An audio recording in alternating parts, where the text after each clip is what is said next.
എല്ലാവർക്കും നമസ്കാരം. ശരത് സാറാണ്. സോ അപ്പോൾ നമ്മുടെ +2 മാത്തമാറ്റിക്സിൻ്റെ വളരെ ഇമ്പോർട്ടൻ്റ് ആയിട്ടുള്ള ഓണപരീക്ഷയ്ക്ക് നമുക്ക് ഇമ്പോർട്ടൻ്റ് ആയിട്ട് സ്ഥിരമായിട്ട് റിപ്പീറ്റ് ചെയ്ത് വരുന്ന പാറ്റേണിൽ പ്രതീക്ഷിക്കാവുന്ന 2 പ്രധാനപ്പെട്ട ക്വസ്റ്റ്യൻസ് ആണ് ഈ ക്ലാസ്സിൽ നമ്മൾ ഡിസ്കസ് ചെയ്യാൻ പോകുന്നത്. നമ്മുടെ ആദ്യത്തെ ചാപ്റ്റർ റിലേഷൻസ് ആൻഡ് ഫങ്ഷൻസ് എന്ന് പറയുന്ന ചാപ്റ്ററിലെ സ്ഥിരമായിട്ട് ഓണപരീക്ഷയ്ക്കൊക്കെ റിപ്പീറ്റ് ചെയ്ത് വരുന്ന മോഡലിൽ ഉൾപ്പെടുന്ന 2 ചോദ്യങ്ങളാണ് നമ്മൾ ഡിസ്കസ് ചെയ്യാൻ പോകുന്നത്. അപ്പോൾ പ്രധാനമായിട്ടും റിലേഷൻസ് ആൻഡ് ഫങ്ഷൻസ് എന്നുള്ള ചാപ്റ്ററിൽ നിങ്ങൾക്ക് പഠിക്കാനുള്ള types of relation, reflexive, symmetric, transitive. അതിനുശേഷം ടൈപ്സ് ഓഫ് ഫംഗ്ഷൻ 1, 1, on 2. അതിനുശേഷം എന്താണ് ഇൻവെർട്ടിബിൾ ഫംഗ്ഷൻ, എന്താണ് ഇൻവേഴ്സ്, ഇത്രയും കാര്യങ്ങളാണ് നിങ്ങൾക്ക് അതിനകത്ത് പഠിക്കാനുള്ളത്. കോമ്പോസിഷൻ ഓഫ് ഫംഗ്ഷൻ സിലബസ് പ്രകാരം ഒഴിവാക്കിയിട്ടുണ്ട്. അതേപോലെ തന്നെ ബൈനറി ഓപ്പറേഷൻസും നമുക്ക് ഡിലീറ്റഡ് ടോപ്പിക്കാണ്. അപ്പോൾ നമുക്ക് ഇത്രയും കാര്യങ്ങളാണ് പഠിക്കാനുള്ളത്.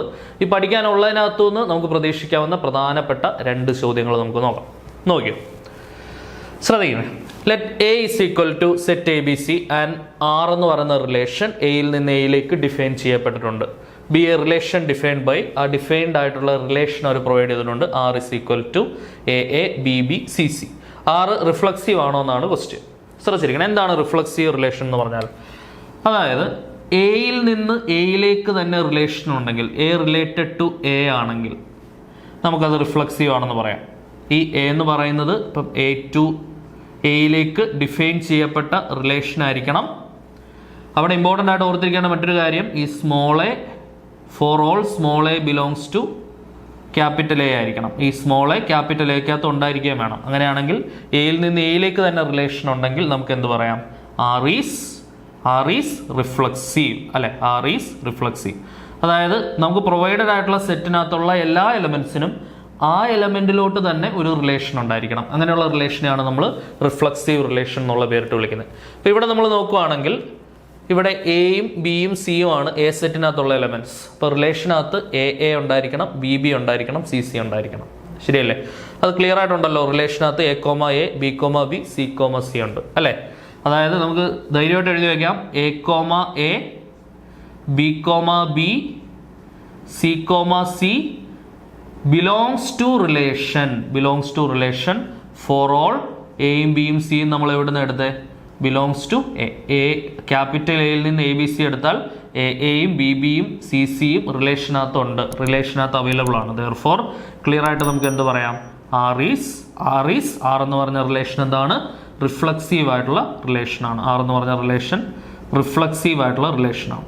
ഓക്കെ, ഇനി റിഫ്ലക്സീവ് നമ്മൾ പറഞ്ഞു. ഇനി സിമെട്രിക്ക് ചോദിച്ചിട്ടില്ല. സിമെട്രിക് ആവാനുള്ള കണ്ടീഷൻ എന്താണ്, എ റിലേറ്റഡ് ടു ബി ആണെങ്കിൽ തിരിച്ച് ബി റിലേറ്റഡ് ടു എ കൂടി ആയിരിക്കണം. അങ്ങനെയാണെങ്കിൽ നമുക്ക് എന്ത് പറയാം, അത് സിമെട്രിക് ആണ് എന്ന് പറയാം. ശരിയല്ലേ? ആ എയും ബിയും ക്യാപിറ്റൽ എയിൽ അവൈലബിൾ ആയിരിക്കണം കേട്ടോ. ഇനി ട്രാൻസിറ്റ് ചെയ്യാനുള്ള കണ്ടീഷൻ എന്താണ്, അതും കൂടെ ഒന്ന് ഓർമ്മിച്ചേക്കാം. എയിൽ നിന്ന് ബിയിലോട്ടൊരു റിലേഷൻ ഉണ്ടാവണം ആൻഡ് ബിയിൽ നിന്ന് സിയിലോട്ടൊരു റിലേഷൻ ഉണ്ടാവണം. ഇത് രണ്ടും നിലനിൽക്കുന്ന സമയത്ത് എയിൽ നിന്ന് സിയിലേക്ക് കൂടെ റിലേഷൻ ഉണ്ടെങ്കിൽ ആ റിലേഷനെ നമുക്ക് ട്രാൻസിറ്റ് എന്ന് വിളിക്കാം. ആ എയും ബിയും സിയും ആ പ്രൊവൈഡഡ് സെറ്റിൽ അവൈലബിൾ ആയിരിക്കണം. ഓക്കെ, ക്ലിയർ ആണെന്ന് വിചാരിക്കുന്നു. ഇനി വേണ്ട. അപ്പോൾ ആ ക്വസ്റ്റ്യൻ ക്രിസ്റ്റൽ ക്ലിയർ ആയല്ലോ. ഫസ്റ്റ് പാർട്ട് ഓക്കെ ആണല്ലോ. ഇനി സെക്കൻഡ് പാർട്ട് നോക്കിക്കേ. Show that F such that R to R be defined by F of X equal to 5x - 3 is 1, 1.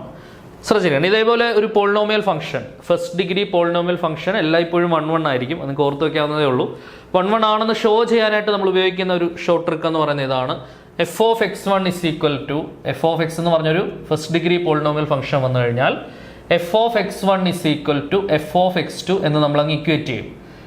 That should imply that x1 is equal to x2. ഇത് solve ചെയ്ത് വരുമ്പോൾ നമുക്ക് എന്ത് കിട്ടണം, x1 equal to x2 കിട്ടണം. അങ്ങനെയാണെങ്കിൽ ആ function എന്താണെന്ന് പറയാം, നമുക്ക് 1, 1 ആണെന്ന് പറയാം. ഓക്കെ, അപ്പോൾ ബി പാർട്ട് സോൾവ് ചെയ്യുന്ന ശ്രദ്ധിച്ചോണേ. ബി പാർട്ട് സോൾവ് ചെയ്യുന്നത് ഞാൻ ഇങ്ങനെ ഇക്വേറ്റ് ചെയ്തുകൊണ്ട് തുടങ്ങുകയാണ്. F of x1 equal to F of x1 is equal to F of x2 എന്ന് ഇക്വേറ്റ് ചെയ്തുകൊണ്ട് തുടങ്ങുകയാണ്. ആൻഡ് അപ്പോൾ എന്ത് വരും എന്ന് പറഞ്ഞേ, എഫ് ഓഫ് എക്സ് എന്ന് പറഞ്ഞാൽ 5x - 3 ആണ്. എഫ് ഓഫ് x1 എന്ന് പറഞ്ഞാൽ എക്സ് മാറ്റി x1 ആക്കണം അല്ലേ? അതായത് 5x1 - 3 is equal to, X മാറ്റി x2 ആക്കുമ്പോൾ 5x2 - 3. ക്ലിയർ ആണല്ലോ? -3 -3 പോയി, ബാക്കി വരുന്ന 5x1 is equal to 5x2. 5ഉം 5ഉം പോയി, ബാക്കി വരുന്ന x1 is equal to x2 ആണ്. ഓക്കെ, അതായത് f of x one is equal to F of x two implied that x one is equal to x two. അത് clear ആയിട്ട് ഒന്ന് എഴുതണേ. Therefore f of x one is equal to F of x two implied that x one is equal to x two. Therefore f is 1 1 എന്ന് എഴുതി conclude ചെയ്യാം. ആ function എന്താണെന്ന് മനസ്സിലായി? അതൊരു 1 1 ഫംഗ്ഷൻ ആണെന്ന് ക്ലിയർ ആയിട്ട് മനസ്സിലായി. ഓക്കെ, സെറ്റാണ്, ക്രിസ്റ്റൽ ക്ലിയർ ആണെന്ന് വിചാരിക്കുന്നു. അപ്പോൾ ഈ 2 പാർട്ട് ഓക്കെ ആയി. അടുത്ത ക്വസ്റ്റ്യൻ, അടുത്ത ഒരു 3 മാർക്ക് 4 മാർക്ക് റേഞ്ചിൽ വരുന്ന ഒരു ക്വസ്റ്റ്യൻ ആണ്. നന്നായിട്ട് എഴുതി പഠിക്കണം. ശ്രദ്ധ, ഇത് ഉറപ്പിക്കാവുന്നൊരു ക്വസ്റ്റ്യൻ ആണ്. നോക്കിക്കോ. Show that F of X is equal to 3x - 2/5 X belongs to real number. ഇത് ഇൻവെർട്ടിബിൾ ആണെന്ന് കാണിക്കണം. ശ്രദ്ധിക്കണേ, എന്താണ് ഇൻവെർട്ടിബിൾ എന്ന് പറഞ്ഞാൽ? അതിൻ്റെ അർത്ഥം അവിടെ ഇൻവേഴ്സ് എക്സിസ്റ്റ് ചെയ്യുന്നു എന്നുള്ളതാണ് മീനിങ്. ഇൻവെർട്ടിബിൾ എന്ന് പറഞ്ഞാൽ അതിൻ്റെ മീനിങ് ഇൻവേഴ്സ് എക്സിസ്റ്റ് ചെയ്യുന്നു. ഇൻവേഴ്സ് എക്സിസ്റ്റ് ചെയ്യണമെങ്കിൽ 2 കണ്ടീഷൻ സാറ്റിസ്ഫൈ ചെയ്യണം. അല്ലെങ്കിൽ ഇൻവെർട്ടിബിൾ എന്ന് പറയണമെന്നുണ്ടെങ്കിൽ നമുക്ക് 2 കണ്ടീഷൻസ് അവിടെ സാറ്റിസ്ഫൈഡ് ആയിരിക്കണം. ഒന്ന്, അത് ആ പ്രൊവൈഡഡ് ആയിട്ടുള്ള ഫംഗ്ഷൻ 1 1 ആയിരിക്കണം, അതിനോടൊപ്പം തന്നെ അത് ഓൺ ടൂവും ആയിരിക്കണം. ഇത് രണ്ടും സാറ്റിസ്ഫൈഡ് ആണെങ്കിൽ നമുക്കത് ഇൻവെർട്ടിബിൾ ആണെന്ന് കൺക്ലൂഡ്. അതായത് ബൈജക്റ്റീവ് ആയിരിക്കണം. 1 1 എന്ന് പറഞ്ഞാൽ ഇൻജക്റ്റീവ്, ഓൺ ടു എന്ന് പറഞ്ഞാൽ സബ്ജക്റ്റീവ്. ഇത് രണ്ടുമാവുന്ന ഫംഗ്ഷൻസിനെയാണ് നമ്മൾ ബൈജക്റ്റീവ് ഫംഗ്ഷൻ എന്നുള്ള പേരിട്ട് വിളിക്കുന്നത്. അപ്പോൾ തന്നിട്ടുള്ള ഫംഗ്ഷൻ ബൈജക്റ്റീവ് ആയിട്ടുള്ള ഫംഗ്ഷൻ ആണെങ്കിൽ നമുക്ക് എന്തുറപ്പിച്ച് പറയാം? ആ പ്രൊവൈഡഡ് ആയിട്ടുള്ള നമുക്ക് പ്രൊവൈഡ് ചെയ്തിരിക്കുന്ന ആ ഫംഗ്ഷൻ ഒരു ഇൻവെർട്ടിബിൾ ഫംഗ്ഷൻ ആണെന്ന് പറയാം. അപ്പോൾ അതാദ്യം നമുക്ക് തെളിയിച്ചെടുക്കാം. ഇൻവെർട്ടിബിൾ ആണെന്ന് തെളിയിച്ചെടുക്കാം. ഇൻവെർട്ടിബിൾ ആണ് തെളിയിക്കുന്ന വഴിയിൽ തന്നെ ഓൺ ടുവിൻ്റെ ഭാഗമായിട്ട് നമുക്ക് അതിൻ്റെ ഇൻവേഴ്സ് കിട്ടും. ഓക്കെ, അപ്പോൾ ആദ്യമേ തന്നെ 1 1 തെളിയിക്കാൻ പോവാണേ. 1 1 നോക്കിക്കോണേ. 1 1 തെളിയിക്കുന്നത് നോക്കിക്കോണേ. 1 1 തെളിയിക്കണമെങ്കിൽ ഞാൻ എന്ത് ചെയ്യണം? F of x one is equal to F of x two എന്ന് ഇക്വേറ്റ് ചെയ്തുകൊണ്ട് പരിപാടി തുടങ്ങണം അല്ലേ? F of x one is equal to F of x two. F of x one എന്ന് പറയുമ്പോൾ വേണ്ട ഇവിടെ എക്സ് മാറ്റിക്കൊണ്ട് x1 ആക്കണം. അപ്പോൾ എന്ത് വരും? 3x1 - 2/5. F of x two എന്ന് പറയുമ്പോൾ എക്സ് മാറ്റിക്കൊണ്ട് x2 ആക്കണം. 3x2 - 2/5. 5 അങ്ങോട്ട് പോവും. 3x1 - 2 is equal to 3x2 - 2 -2 -2 പോവും. 3x1 is equal to 3x2 3 പോവും. x1 is equal to x2. Okay, അതായത് f of x one is equal to F of x two implied that x1 is equal to x2. Therefore, f of x1 is equal to f of x2 implied that x1 is equal to x2. അപ്പോൾ നമുക്ക് എന്ത് പറയാൻ പറ്റി? f is 1 1. f എന്ന് പറഞ്ഞ function എങ്ങനെയുള്ള ഫംഗ്ഷനാണ്? അത് 1 1 ആയിട്ടുള്ള ഫംഗ്ഷനാണ്. ഓക്കെ ആണല്ലോ? ക്ലിയർ ആണല്ലോ? ഇനി അടുത്ത എന്ത് തെളിയിക്കണം? ഇൻവെർട്ടിബിൾ ആണെന്ന് കാണിക്കണമെങ്കിൽ അത് ഓൺ ടു കൂടിയാണെന്ന് തെളിയിക്കണം. ഓൺ ടു ആണെന്ന് തെളിയിക്കണമെങ്കിൽ ആദ്യമേ അതിൻ്റെ ഇൻവേഴ്സ് കണ്ടുപിടിക്കുക അല്ലേ? ഇൻവേഴ്സ് കണ്ടുപിടിക്കുന്നത് എങ്ങനെയാണ്? എഫ് ഓഫ് എക്സിനെ നമ്മൾ വൈയുമായിട്ട് ഇക്വേറ്റ് ചെയ്യുന്നു. ഇത് സോൾവ് ചെയ്ത് എക്സ് കണ്ടുപിടിക്കുന്നു. ആ എക്സിൻ്റെ വിലയാണ് അതിൻ്റെ ഇൻവേഴ്സ്. അത് ആ ഇൻവേഴ്സ് അവിടെ ചോദിക്കുന്നതിന് ഉത്തരം നമുക്ക് അവിടെ കിട്ടും. ഓക്കെ, എഫ് ഓഫ് എക്സ് വൈയുമായിട്ട് ഇക്വേറ്റ് ചെയ്യുമ്പോൾ എഫ് ഓഫ് എക്സ് എന്ന് പറഞ്ഞാൽ എന്താണ്? 3x - 2/5 ആണ്. അതിനെ ഞാൻ വൈയുമായിട്ട് ഇക്വേറ്റ് ചെയ്യുന്നു. അവിടുന്ന് 3x - 2 is equal to cross ചെയ്ത് 5y എന്ന് കിട്ടും. അവിടുന്ന് 3x is equal to 5y - 2 അപ്പുറം പോയി +2. ഓക്കെ ആണേ? സംശയമൊന്നുമില്ലല്ലോ. അപ്പോൾ ഇവിടുന്ന് എക്സ് കിട്ടും. എക്സ് എന്താണ്? 5y + 2 divided by 3. എക്സിൻ്റെ വില എന്താണ് വരിക? 5y + 2 ഡിവൈഡഡ് ബൈ 3 ആണ് എക്സിൻ്റെ വില കിട്ടുന്നത്. ഓക്കെ, ഇത്രയും സ്റ്റെപ്പ് സംശയമൊന്നുമില്ലല്ലോ. ഈ കിട്ടുന്ന എക്സിൻ്റെ വിലയാണ് അതിൻ്റെ ഇൻവേഴ്സ്. അത് നമുക്ക് പിന്നീട് എടുത്തെഴുതാം. ഇനി ഓൺ ടു ആണെന്ന് തെളിയിക്കണമെങ്കിൽ കോഡൊമൈനും റേഞ്ചും സെയിം ആയിരിക്കണം. കോഡൊമൈനും റേഞ്ച് സെയിം ആയിരിക്കണം. ഇവിടെ എക്സ് ഡിഫൈൻ ചെയ്തിരിക്കുന്ന റിയൽ നമ്പേഴ്സ് ആണ്. ക്ലിയർ ആണല്ലോ? ശ്രദ്ധിച്ചിരിക്കണേ. അപ്പോൾ അങ്ങനെയാണെങ്കിൽ ഇവിടെ ഈ വൈക്ക് പകരം ഏത് റിയൽ നമ്പർ കൊടുത്താലും എനിക്ക് കിട്ടുന്ന എക്സിൻ്റെ വില റിയൽ നമ്പറാണ്. റിയൽ നമ്പർ അല്ലാത്തൊരു ഉത്തരം നമുക്ക് ഒരിക്കലും എക്സിൻ്റെ പ്ലേസിൽ കിട്ടാൻ പോകുന്നേയില്ല. കാരണം ഡിവിഷൻ ബൈ 3, ഏതൊരു റിയൽ നമ്പറിനെ 5 കൊണ്ട് ഗുണിച്ചാൽ റിയൽ നമ്പറാണ്. അതിൻ്റെ കൂടെ 2 കൂട്ടിയാൽ റിയൽ നമ്പറാണ്. 3 കൊണ്ട് ഹരിച്ചാൽ റിയൽ നമ്പറാണ്. അതായത് വൈക്ക് ഞാൻ ഏത് റിയൽ നമ്പർ കൊടുത്താലും എക്സും എവിടെ നിൽക്കും? റിയൽ നമ്പറിനകത്ത് നിൽക്കും.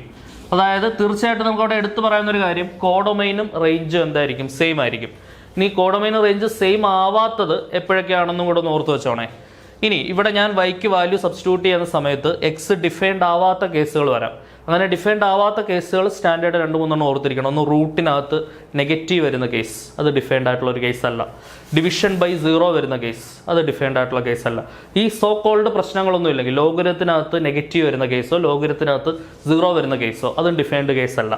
ഈ പറയുന്ന സോ കോൾഡ് പ്രശ്നങ്ങളൊന്നും ഇല്ലാത്ത ഏതൊരു function real number to real number defined ആയിരിക്കണം.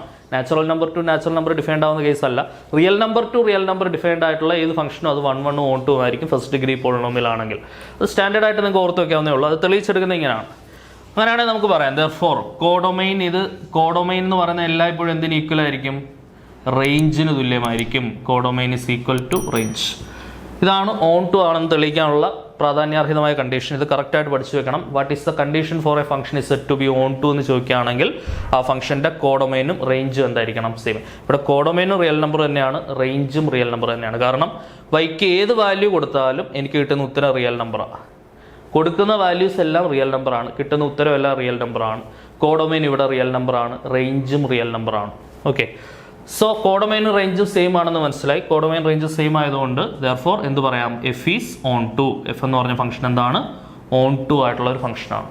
ഓക്കെ, അപ്പോൾ അത് 1 1 ആയി ഓൺ ടു ആയി. അങ്ങനെയാണെങ്കിൽ എഫ് എന്ന് പറഞ്ഞ ബൈജക്റ്റീവ് ആൻഡ് ഇൻവെർട്ടിബിൾ നമുക്ക് എടുത്തു പറയാം അല്ലേ? therefore F is A bijective function. F is A bijective function. Bijective function ആയതുകൊണ്ട് നമുക്ക് എന്തെന്ന് പറയാം? എഫ് ഈസ് ഇൻവെർട്ടിബിൾ എന്ന് പറയാം അല്ലേ? ഇൻവെർട്ടിബിൾ ആണ്. therefore F inverse of X എന്ന് എടുത്തെഴുതണം.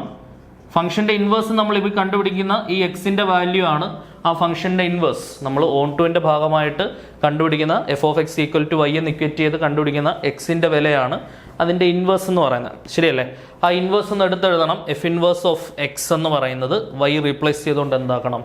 എക്സ് ആക്കണം. ഓക്കെ, അതായത് 5x + 2 divided by 3. 5x + 2 divided by 3 ആണ് ആ ഫംഗ്ഷന്റെ ഇൻവേഴ്സ്. ഓക്കെ ആണെന്ന് വിചാരിക്കുന്നു. ഇമ്പോർട്ടൻ്റ് ആയിട്ടുള്ള ക്വസ്റ്റ്യൻ ആണ്, കറക്റ്റായിട്ട് മനസ്സിലാക്കി പഠിക്കുക. അപ്പോൾ ഈ 2 ചോദ്യങ്ങളും ഓക്കെ ആണെന്ന് വിചാരിക്കുന്നു. ഇതേപോലെ ഉപകാരപ്രദമായ ചോദ്യോത്തരങ്ങളുമായിട്ട് നമുക്ക് വീണ്ടും കാണാം. Until then tata bye bye, see U.